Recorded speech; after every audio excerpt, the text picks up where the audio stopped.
This is the Now I Know podcast, where we cover topics to support your well-being whilst breaking stigmas and taboos in our society. Today's conversation is about breaking the taboo around grief and navigating the loss of a loved one. Grief is something that we all experience at some point, yet so many of us struggle to talk about it. My guest for today is Zamiha Desai, the founder of Recommendation and Professional Asian, the largest South Asian community group on Facebook. Zamiha, thank you so much for coming today. Thank you. Thanks for having me, Resh. Firstly, really sorry for your loss. Thank you. And I'm really grateful you're with me today to talk a bit more about it and whatever you're comfortable sharing. Thanks. I have been obviously following your Facebook group for years, and lately, with the loss of your partner, it was really refreshing to just see someone talk about everything they're going through at the time they're going through it. But before we delve into that conversation of what happened with Sham, could you just introduce yourself a bit more to the audience, because you are so much more than a Facebook group? I mean, I don't really know how to introduce myself. I mean, the Facebook group obviously has grown over the years. So between them, there are over 150,000 members. And it's, I think, something different having a community because they really interact with each other. So what I do is facilitate that. And then obviously we do Hey Gorgeous, which is like Recommendation and Professional in the real world. So we have the professionals and the small businesses in PA exhibit, and a lot of the RA and PA members come and see, what kind of amazing products and services these businesses have. And then we have the private groups as well, which is more about business support and mentoring. We do strategy sessions, we do training, and we do as much as we can to help the small businesses. Wow. Well, when I told my audience that you're coming on as a guest, there wasn't anyone that didn't know you personally or of you. So you are very well known in the South Asian community, and I think everyone's really grateful for everything you do, especially for small businesses. And I think it's great. I think a lot of my jewellery's from Soul Space, who I found through yourself, and I think what you're doing for everyone is just giving them that platform, and I think it's amazing. And speaking about platforms, I think that's why I wanted to create a podcast to talk openly about mental health and well-being. And it first started off for the South Asian community, but the more I spoke to more people, it's something that affects every community. Are you able to share as much as you can about what happened with Sham? Sure. First of all, obviously, I think it's really good that you're doing this, and I do think that we need to not only talk about it more, but be more open to listening to other people, and not. People are worried to talk because they fear that they're going to get judged, whether it's in our community or the wider community. You always have these stories that you tell yourself that, they're going to think this and they're going to think that. But I think the reality is most people just accept what you're saying and empathise or sympathise with you or want to help. I think we overthink a lot of these things. And so when I decided to be open about my journey, I had a lot of people asking me how I was, actually, genuinely concerned. And I thought, well, if I just share it with them, then they'll know how I am, and just be really honest and raw with everything. Because I think when you lose someone, you have good days and bad days, right? And some days you're really kind of in a lot of grief, and sometimes you're just kind of missing them. It doesn't go away. So Sham was really ill. For a while, he had kidney failure. He had lots of things wrong with him, but this particular, event was due to kidney failure, and he was on dialysis for quite a long time, and he was doing well with dialysis. We moved from the hospital to home dialysis, so I treated him at home, and then he got the opportunity to have a kidney transplant. And he was so excited. He really honestly, I just remember how, thrilled he was that he would kind of get a second chance at life and maybe everything be a bit more normal. I think, I don't know that they tell you everything when you have these kind of procedures, but they have to really make you understand, and sometimes I worry that he didn't really understand that, you're on quite a lot of immunosuppressants when you have a kidney transplant, and your body's not, it doesn't like just go back to normal. You have to really look after yourself. But he was one of those that figured he wasn't going to be on this earth for that long anyway, and so he would just rather enjoy himself, and he would rather have like a Carlsberg than a kale juice. He wanted to go out and eat what he wanted. He wanted to, hang out with his friends when he wanted. He had a restaurant, so he had a bit of a crazy lifestyle, but he loved his life. And the things that he couldn't do, he didn't really kind of harp on about not being able to do them, but he kind of lived fully in the moment doing what he wanted to do. And so, after the kidney transplant, it worked for a little while, and then it kind of started to deteriorate, and then the kidney wasn't working so well.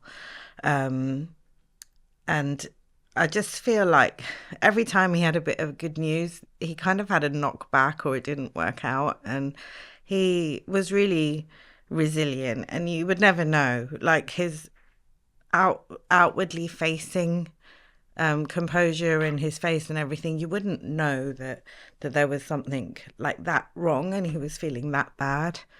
But he was really, it was really deteriorating. And so they decided to put him back on dialysis, which was, for me, I was like, okay, dialysis worked for you. It was the only thing that I felt that, given everything that was, going on with his health, dialysis was at least, you were in control. He could dialyze when he wanted to and everything. And he was like, oh, I don't want to go back to the hospital. And I'm like, it's only for a short while. Then you can come back home. We can dialyze at home and everything will be fine. And I think because of all the immunosuppressants, he went into hospital and got his line done on the Monday, and then on the Wednesday he went in to get his first dialysis, and he came out and he wasn't feeling great, and he came home and he was kind of really tired, and he was a little bit incoherent at some points, and I was like, you know what, we need to get you to hospital. But I couldn't get him down the stairs. He's a double amputee. So I couldn't, physically get him down the stairs. So I called the ambulance, and there was an ambulance strike that day. So the ambulance took 7 hours to come. And then we went to Northwick Park, and the A&E doctor said that he had sepsis. So basically they just put him on a whole load of meds, threw everything they could at him.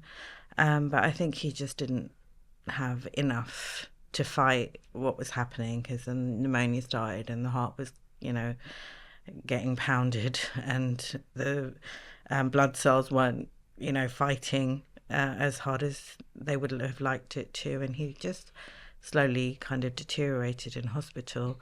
And it was only literally, it was Christmas Day. Oh my God. And that was the day I went in. And I wasn't supposed to go in the morning, actually, but I went in because one of his friends wanted to see him. And I'd asked him to actually come and see him that evening. And they're like, oh, we're going to be, at Christmas dinner. And I was like, oh, you know what, just come in the morning. I don't want to ruin your Christmas dinner.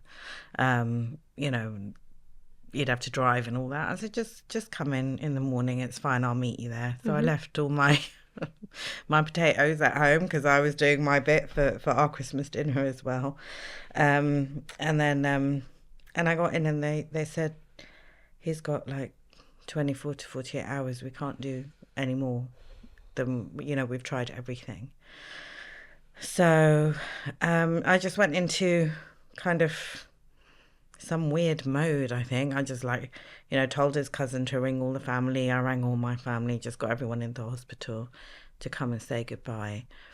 And to be honest, it wasn't even 24 hours, it was 5 hours. Oh, wow. So I'm glad that everybody came in and got to see him and got to say goodbye. And that's it. And God, I can't even describe how it is. Like going back to that day, like I haven't spoken about the kind of full day for so long, but it's like you just go numb. You know, you just,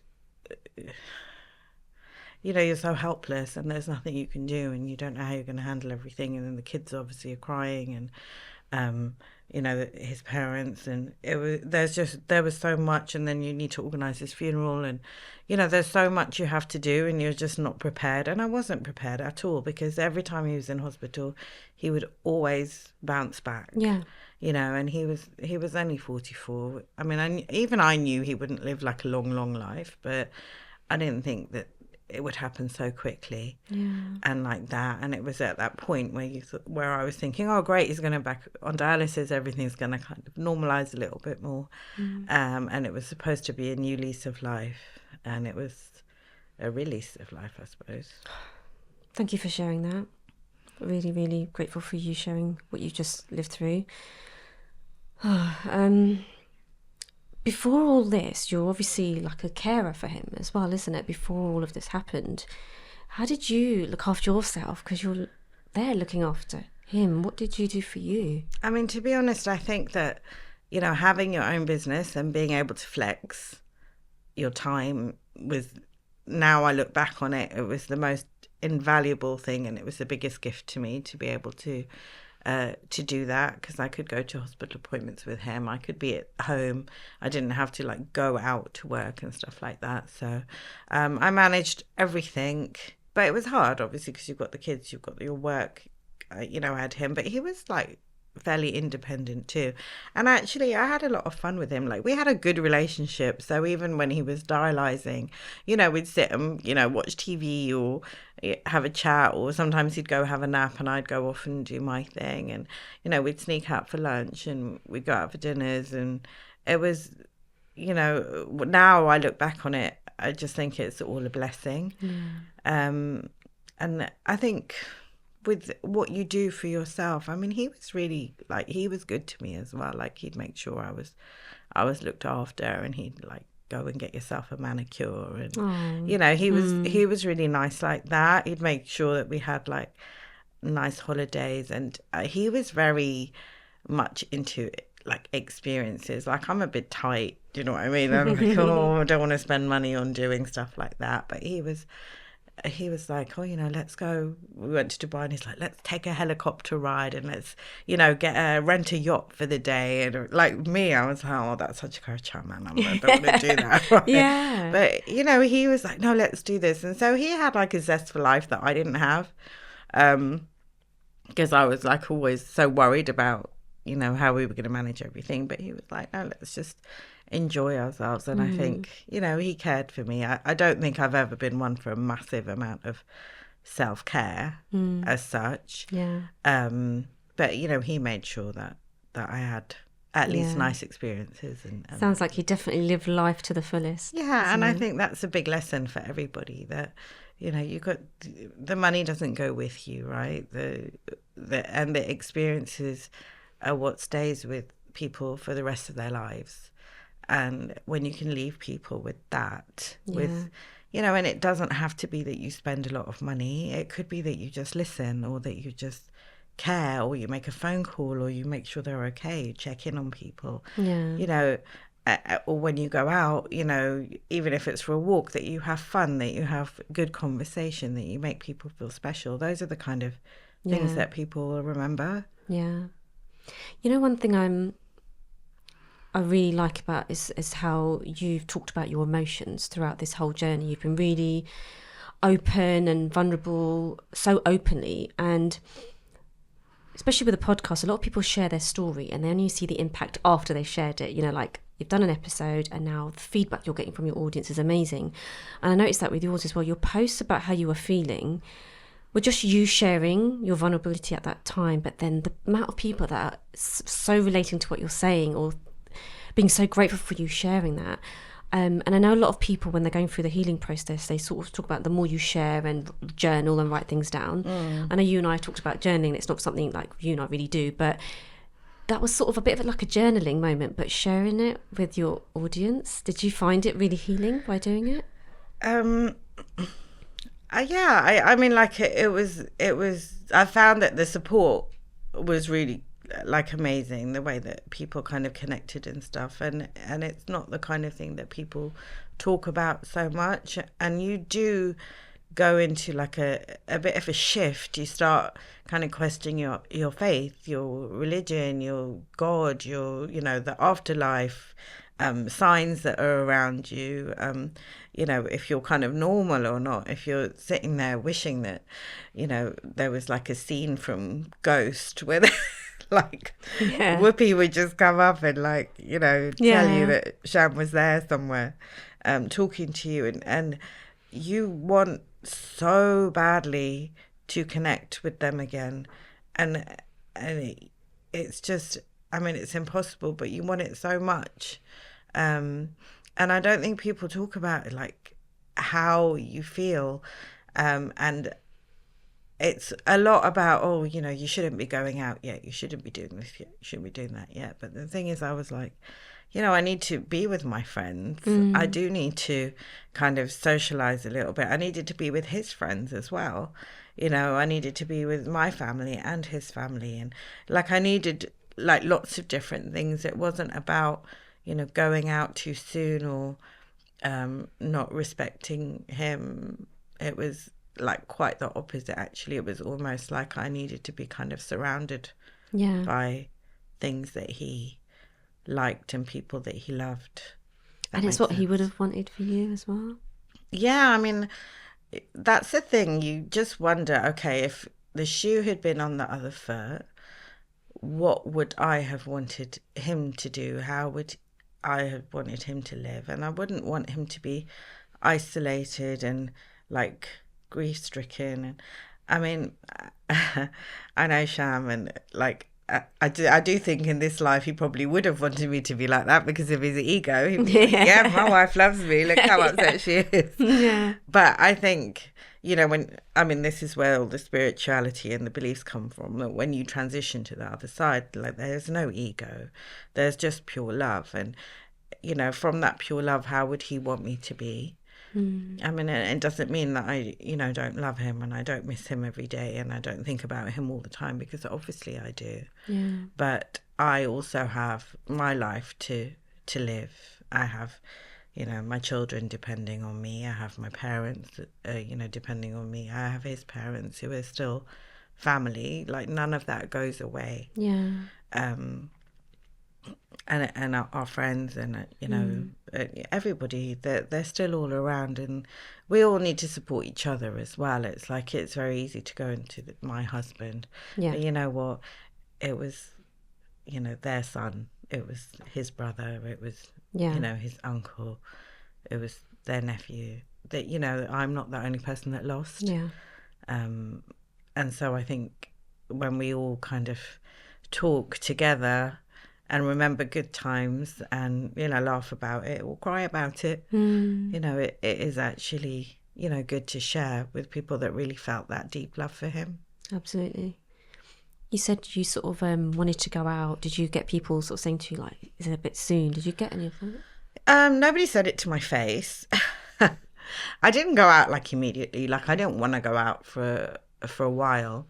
I think I went like for dinner with my friends, or they would come over to my house or whatever. So it was quite slowly. And then I think the first kind of social event I went to was a work, it was like a salon thing, just to kind of start talking to people. Yeah. And then actually 3 months after he passed, Hey Gorgeous was on.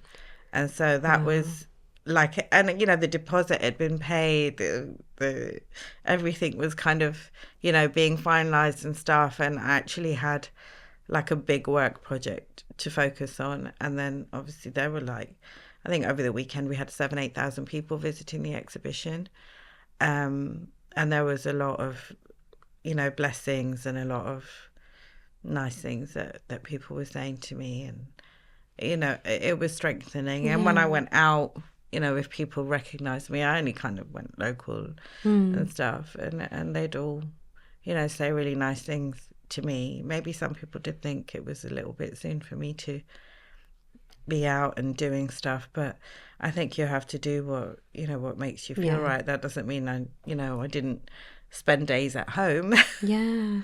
I think that's the thing with any sort of loss or any sort of challenge in life. Everyone just deals with it in such a bespoke way. Yeah, and that's what I was saying earlier about people making judgments. There's very few, I would imagine, but the vast majority of people, were saying really nice things to me and really comforting and really, I guess impressed in some way that the way I was handling it. Yeah. But you just got to do you. Yeah. At the end of the day, you've got to do what gets you through it. And I think if I'd sat at home wallowing, it would have been really self-destructive for me. Yeah, definitely. You coach a lot of small businesses. What advice would you give to, you were, like I said, very fortunate you're running your own business, so you've got that time and you can be very flexible with your diary. What advice would you give to any business that has had an employee that's gone through the grief journey and they're returning to work? That must be a bit hard, isn't it? Because there's different, time off, and then how do you manage them? Can they handle their current workload? Like, what advice would you give to somebody? That's such a good question. I hadn't even thought about that. I think people do things in their own time. I don't think you can assume anything. I think, honestly, just ask them what they want. I mean, you just think, that they must be feeling like this and they must be feeling like that. And perhaps they are, but then perhaps they're not. I mean, it's like, have the dialogue with them. If they need counselling, help them get counselling. And there's a lot of employer kind of things where they offer the services. Yeah, they offer the services and they can access, all kinds of things, or point them in the right direction. Ask them, what things, how much they can take on, what kind of hours and stuff, and ease them back into it. Yeah, I think that's a really, really key tip, is ask them and don't assume, isn't it? Because everyone's needs are so different. Some people come to work to escape what's going on at home, and some people can't deal with work. Everyone's so different. I had a girl that I was managing quite a few years ago, and she shared with me that her mum had passed away, and I noted the date of the mum's, funeral, and she also shared later on, like, when it was her mum's birthday, and I also put that in my calendar. So I had 2 dates in my calendar. I had one when her mum had passed and one when it was her mum's birthday, and I wasn't sure what she did or if there was any sort of ceremonies or traditions or rituals she did. So I just said to her, I said, look, I know I'm aware next week it's your mum's birthday. If you'd like the day off to do anything you've got to do, or when it's the anniversary of the death, I'd sort of say I'm aware it's the anniversary.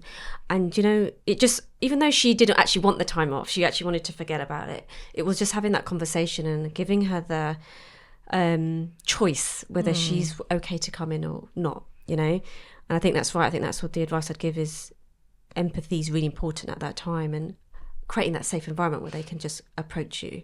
And like I say, everyone's so different. And what I learned was she was someone that wanted to come to work to forget about things, whereas I've had people that would rather be at home on those days. So it's right, what was important for them. When I spoke to you on the phone, I was talking to you about something I watched on Netflix called Manifest, and me and my kids have been talking about it a lot. So if no one's watched it, it's something that it's, I don't want to give away any spoilers, but they talk a lot about your death date, like the day you're going to go. And I said to my kids, like, imagine we knew our death date. How would you live your life? Would you make more time for people as well? And you said something on a podcast with Taboo Table Talks that it's like you can't always live like that. You can't live in fear or what ifs, because, like I said, you lose that balance in life, and whatever's meant to be is meant to be. But it got me thinking about, like, I'm a single mum. If anything happened to me, do people know where everything is, like my documents? So I created like this, I've got this cupboard at home, and it's got all my admin, like loans, credit cards, mortgage. And the advice I give to my friends, we talk about this openly, is I know it's a conversation we don't want to talk about, but what we don't want to do is we leave our family and friends and our children, they're already grieving and mourning, and the last thing they want to do now is to rummage and find paperwork.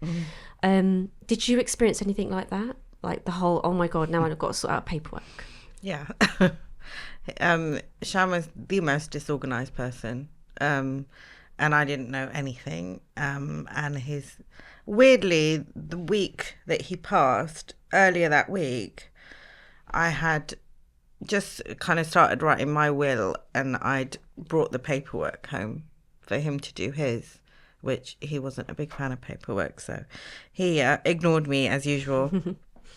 But so there wasn't a will written before, after we were married. So his will was from before we were married, which was a big shock, because I didn't even know that existed. So I think, as uncomfortable as the conversations are, like I have been telling people quite openly on recommendation and whoever will listen to me, to make sure that you know what's what, and what's where, and how it will affect you, and is everything in order, because like you do have a lot to deal with, and the last thing that you need is stuff like this. Like, I'm very fortunate, my in-laws have been like amazing, and I haven't had any kind of issues, but there are always people that will argue after someone's passed about the money, about what they're owed, about how much they're entitled to. Unfortunately, it's just one of those things. And it probably gets even more complicated when there are things like divorces and step parents and stepchildren and all kinds of things, and siblings, and the list goes on. And if you're not super clear about everything, then after you go, chaos might ensue. And so I just think, for the sake of your loved ones, just make sure that everything's on the table. And sometimes especially when there's debt and things like that, it all gets a bit messy, doesn't it? So it would just be good if you knew, if people knew what was where, what needs to be paid off, and how to look after themselves and the children. Absolutely. After the loss of a partner, I think it's really important, and all your legacy planning and everything, it's so worth doing. And I think this is why I really like the podcast conversations you've been part of, because we really need to get uncomfortable with uncomfortable topics, right? And one of them is, what happens if I go? I mean, I talk to more about my 16-year-old than I do my 10-year-old, because you've got to, but one thing I've said to, we'll talk really openly about just, when mummy goes, there's that portrait I had my hair and makeup done, can you use that? So we have open conversations, but an age appropriate way. Or I'll say to my daughter, look, if anything ever happens to me, you direct your musty to that cupboard. So she knows the stuff there. I don't know what's exactly in all of it, but the advice I would give is, our younger generation are so much more open and resilient than we assume. Obviously, and our parents didn't even talk about anything. So I sort of start to talk really openly about, these are the things I've got going on. These are loans that I've got paid off. This is where documents are, just so that it's a really open, honest conversation. And it also, I think, will start to slowly normalise all the conversations. So I hope that I've got a longer life to live, but when I do go, it's not a stress. There's no stress that I've left for my family. Time will tell. But I do want to refer the audience to a really great podcast you did with Taboo Table Talks, and it was about what happens after your partner goes, and you had an expert there talk about wills and stuff, and I would really encourage everyone to watch that. It was really, really insightful, and if you haven't got a will, it will make you want to go out and sort that out. But Zamiha, thank you so much for your vulnerability, your openness. I want to encourage more people to follow you, and because you've done a lot of podcasts about this topic as well, which you've delved deeper into. This podcast is called Now I Know. And with everything you've been through, what advice would you give anyone listening about just making things easier for when their loved ones do go? That's such a big topic. So like we said, just knowing that everything's in order, or even if it's not in order, how to put it in order. If you could leave that for your loved one should you pass, in preparation. Once your loved one passes, I think you need to lean into what you feel, and I think you need to remember that everyone around you may not always say the right thing, but their heart's in the right place. And I think when you're in grief, it's so easy to just misinterpret what people say, and just keep your head about you and just keep calm, and just remember people are coming from a place of love and concern. And I think when you lose someone, it is testament how much you love them, and it's proportional to how much you're going to miss them. Yeah. So just remember that when you're grieving someone and you feel like it hurts so bad, it's only because you love them so much. And that's something that you should be proud of, that you loved your parent or your sibling or your partner or your child or whoever you lose so much, and that they were blessed to have that that love in their life as well. So you did good. And yeah, you're going to miss them, but you have hopefully so many memories and so many things that they would have taught you. You have a legacy that they have left, and there's something that you can aspire to be that they would be proud of. I think it's a time to also explore like your religion or your spirituality, and see how you feel and how you can make sense of everything. Like if you believe there's something on the other side, then live your life like you're going to see them again, because you will. And what are you going to do to make them proud of you? And I think if you do believe in that other side as well, yeah, it's not like Ghost. They won't come and necessarily visit you, but they will help you if you're open to it. And you'll find things, and opportunities will come, and people will come into your life that help you heal. And so just be open to that, and look to heal yourself. Don't look to wallow in the grief. Just remember that you will always miss them and you will always love them, but you also have your life to lead, and you owe that to yourself, to your children, to the rest of your family, and to your lost loved one. You owe it to everybody to really live your life and make a difference, with yourself and other people. Sorry, you got me choked up. Thank you so much, Zamiha. That really, really grateful today. And to my audience, thank you for listening.